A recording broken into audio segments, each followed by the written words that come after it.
वो जहर देता तो सबकी नजर में आ जाता, सो ये किया कि हमें वक्त पर दवाएं न दी। वो अब तिजारती पहलू निकाल लेता है, मैं कुछ कहूं तो तराजू निकाल लेता है। मैं इसलिए भी तेरे फन की कदर करता हूं तो झूठ बोल के आंसू निकाल लेता है। सभापति महोदय, मैं आपके सामने खड़ा होकर के एक बहुत छोटी सी कहानी सुनाना चाहता हूं कि महान बादशाह सिकंदर ने जब यूनान फतेह किया तो जीत का जश्न मनाने के लिए शहर की सड़कों पर निकला। तो उसने देखा कि पूरा शहर तो जश्न मना रहा है, एक फकीर सड़क के किनारे चादर तान के सो रहा है। सिकंदर को गुस्सा आया, घोड़े से उतरा, उस फकीर के पास गया और उसे सोता देख करके उसे जोर की एक लात मारी और लात मार के कहा कि क्यों रे फकीर, मैंने यूनान फतेह कर लिया, लोग जश्न मना रहे हैं और तू सो रहा है। उस फकीर ने उन्नीदी आंखों से सिकंदर को देखा और देख करके कहा कि शहर जीतना बादशाहों का काम है, लेकिन लात मारना तो गधे का काम है। सभापति महोदय, गरीब जनता को लात मारना बंद करिए। ये अमीरों के लिए बनाया गया बजट है, ये निराशाजनक बजट है। हम अमृतकाल सुनते आ रहे थे, ये अमृतकाल इतनी जल्दी समाप्त हो गया कि अब अमृतकाल का कोई नाम तक नहीं लेना चाहता है। जिस बजट में मनरेगा के लिए 1 रुपए की बढ़ोतरी ना हो, वही पुराना 86,000 करोड़, जबकि पहले ही 9,754 करोड़ का घाटा हो। जिस मनरेगा से करोड़ों मजदूरों के घर में चूल्हा जलता हो, उस मनरेगा में काम करने वाले गरीब मजदूरों के लिए अगर आपके खजाने से 1 रुपया भी इजाफी नहीं निकल सका तो भला कौन संतुष्ट हुआ साहब? इस देश का गरीब मजदूर या आपके उद्योगपति दोस्त? वो जो महाराष्ट्र में लोकसभा और विधानसभा के बीच में 40 लाख मतदाता बढ़ाए गए थे, अरे उन्हीं के लिए मनरेगा का थोड़ा सा बजट बढ़ा देते। क्या उसमें मनरेगा का एक भी मजदूर नहीं था 40 लाख लोगों में? सारे के सारे 12 लाख की छूट वाले से आगे के लोग थे। जिस देश में 40 से 45% मेडिकल फैकल्टी की सीट खाली हो, वहां बजट में 75,000 नए मेडिकल सीट्स का ऐलान हो रहा है। सरकार बहादुर, कम से कम इस देश के पढ़े लिखे युवाओं को तो मूर्ख समझना बंद करिए। पहले 7500 मेडिकल सीट्स बाद में बनाइएगा, पहले जो एम्स में 2161 पद खाली पड़े हैं उनको तो भर दीजिए। वित्त मंत्री जी देश की संसद में भाषण दे रही थी तो वहां मुंबई में कोई गरीब इंसान जब अपनी जेब टटोल करके अपनी मोटरसाइकिल में 1 लीटर पेट्रोल भरवा रहा था तो उस पेट्रोल की कीमत थी 103 रुपया प्रति लीटर। आखिर इतना महंगा पेट्रोल डीजल खरीद के कौन संतुष्ट हो रहा है? इस देश के गरीब लोग या फिर सरकार के चहेते धन्ना सेठ? सभापति महोदय, वित्त मंत्री जी इस बजट को मध्यम वर्ग को संतुष्ट करने वाला बजट बता रही हैं।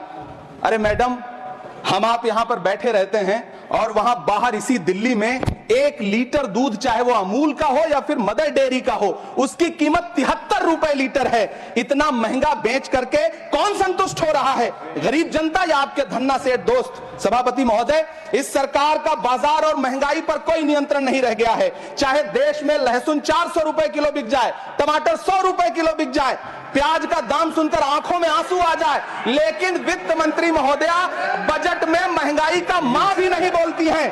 बच्चों की किताब और पेंसिल तक पर टैक्स लगाने वाले सरकार से मैं पूछना चाहता हूं कि आप मध्यम वर्ग का हितैषी बताते हैं, खुद को तो शर्म नहीं आती है? खुद को धार्मिक कहने वाली सरकार भगवान श्री कृष्ण के प्रिय खाद्य पदार्थों दही और मक्खन तक पर जीएसटी लगाती है और बात करती है मध्यम वर्ग की हिमायती होने की। जिंदा रहते हुए जनता से हर चीज पर टैक्स वसूलने वाली यह सरकार कम से कम मरने पर तो लोगों को बख्श देती, लेकिन नहीं, वहां भी लूटना है। अंतिम संस्कार के सामान, अगरबत्ती, धूप बत्ती, केवड़ा जल, चंदन पाउडर, जौ, बताशा, काला तिल, पंचरत्न, कपूर और कफन तक पर टैक्स लेने वाली यह सरकार किस मुंह से खुद को मध्यम वर्ग का हितैषी बताती है? कौन सी संतुष्टि? किसकी संतुष्टि? कदम कदम पर टैक्स देकर लुटने वाली जनता की या फिर जनता से टैक्स वसूल करके धन्ना सेठों का खजाना भरने वाली सरकार की? किसकी संतुष्टि? सभापति महोदय, 18 अगस्त 2015 आरा का बिहार का ऐतिहासिक मैदान, सजा हुआ मंच, हजारों की भीड़ और सामने खड़े हुए देश के प्रधानमंत्री का भाषण। बिहार के भाइयों बहनों, आज मैं बिहार के लिए पैकेज की घोषणा कर रहा हूं। 50,000 करोड़ कर दूं कि ज्यादा कर दूं? अखिलेश भाई, 60,000 करोड़ कर दूं कि ज्यादा कर दूं? 70,000 करोड़ कर दूं कि ज्यादा कर दूं? 80,000 करोड़ कर दूं कि ज्यादा कर दूं? चलो, मैं बिहार को 1.25 लाख करोड़ का पैकेज दे रहा हूं। 10 साल हो गए सभापति महोदय, वही ढाक के 3 पात। बिहार आज भी विकास की बाट जोड़ रहा है। भाषण आज भी प्रधानमंत्री जी के यूट्यूब चैनल पर सुना जा सकता है।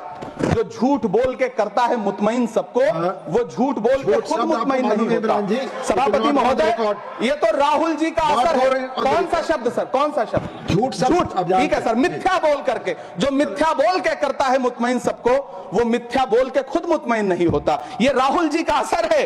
जो मखाना बोर्ड की घोषणा हुई, अखिलेश जी आपको याद होगा, भारत जोड़ो न्याय यात्रा में 30 जनवरी 2024 को बिहार के रंगभूमि मैदान में राहुल गांधी जी का पूर्णिया में भाषण था और उसमें मखाना को लेकर उन्होंने आवाज उठाई थी। यह उनका असर है कि आपको मखाना बोर्ड बनाना पड़ा, वरना तो आप मखाना बोर्ड बनाने वाले लोग हैं। सभापति महोदय, बिहार को झूठे पैकेज और चुनावी दिलासे देना बंद करिए। आज भी जब कोसी में बाढ़ आती है तो पूरा सीमांचल बर्बाद हो जाता है। मैंने उस तबाही को अपनी आंखों से देखा है। 2016-17 की बाढ़ में अपने इन्हीं हाथों से राहत सामग्री बांटी है मैंने। अगर सच में बिहार के लिए कुछ करना चाहते हैं तो बिहार को बाढ़ से बचाने का प्रबंध करिए।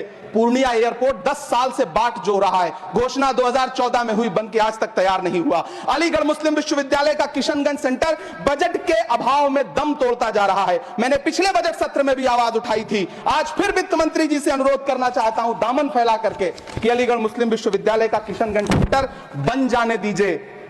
आखिर कौन सी नफरत है? यह मुल्क हमारा भी है। इस मुल्क की मिट्टी में हमारा भी खून पसीना शामिल है।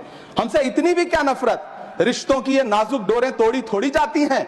अपनी आंखें दुखती हो तो फोड़ी थोड़ी जाती हैं।